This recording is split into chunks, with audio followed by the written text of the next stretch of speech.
जय हिंद, वंदे मातरम। साथियों, आज मैं बोलने जा रहा हूँ तरुण खटीक पर।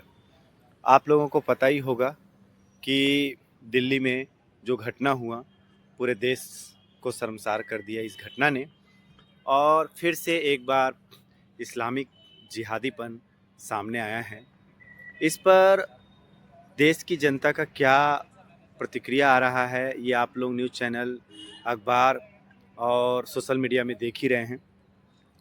मैं ये कहना चाहता हूँ इस विषय पर कि जो ये घटना हुआ, इससे बहुत सारा चीज़ स्पष्ट होता है। ऐसी जिहादी मानसिकता आखिर लोग लाते कहाँ से हैं?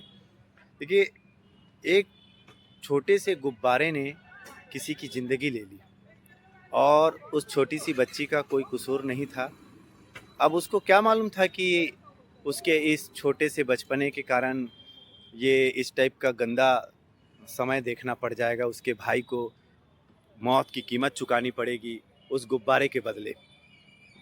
आप लोगों ने देखा होगा कि एक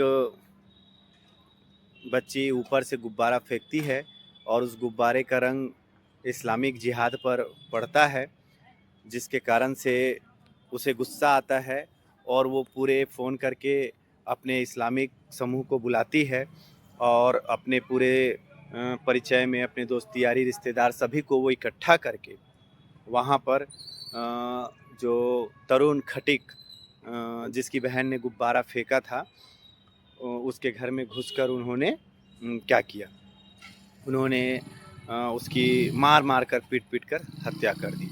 तो ये बहुत बहुत ही दुखद मामला है और इस पर अभी तक कोई प्रतिक्रिया नहीं आया है।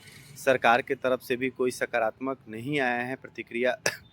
और मैं तो पूरे देशवासियों की तरफ से ये मांग करता हूँ कि ऐसे हरामखोरों को, ऐसे बेईमानों को, गद्दारों को, जो देश में यहीं का खा के यहीं छेद कर रहे हैं इसी थाली में, ऐसे लोगों को फांसी की सज़ा होनी चाहिए। फांसी से कम कुछ भी ऐसा सज़ा नहीं होना चाहिए। कब तक ये ऐसा सिलसिला चलता रहेगा, कब तक ये मौत होती रहेगी, ये अब सरकार के ऊपर डिपेंड करता है कि सरकार इस पर क्या संज्ञान लेती है। अच्छा, मैं एक चीज़ और कहना चाहूँगा कि तरुण खटीक की जैसे अब मृत्यु हो गई, लेकिन इसके बाद क्या आगामी भविष्य में ऐसी घटनाएं नहीं होगी? क्या इसका सर्टिफिकेट देंगे केंद्र सरकार और राज्य सरकार? अच्छा, सबसे बड़ी बात यह है, विपक्ष में जितनी भी पार्टियां हैं, जैसे कि बीच बीच में फुदकने वाला जो भीम आर्मी का जो चंद्रशेखर है, ये हरामखोर कहाँ सोया हुआ है? ये तो दिख ही नहीं रहा है। इसको भी बोलना चाहिए इस पर। मानवता के नाम पे ये जो चंद्रशेखर है ना, महाकलंक है, महाकलंक। वो ऐसी जो अपने आप को मानवता का हितैषी बोलता है, एक नंबर का हरामखोर। उसके जैसा गंदा सुअर आदमी मैंने नहीं देखा। कारण क्या है? देखिए, मेरा कहना है, आप मानवता के पुजारी बनिए। आप किसी व्यक्तिगत किसी का पक्ष लेना ये कहीं पर भी शोभा नहीं देता। आप ये बोलो कि जो भी गलत हो रहा है, हम उसका विरोध करेंगे और हम उसके खिलाफ खड़े होंगे और जो सच है उसका हम साथ देंगे। लेकिन ऐसा होता कहाँ है? ऐसा आप लोग करते कहाँ हो?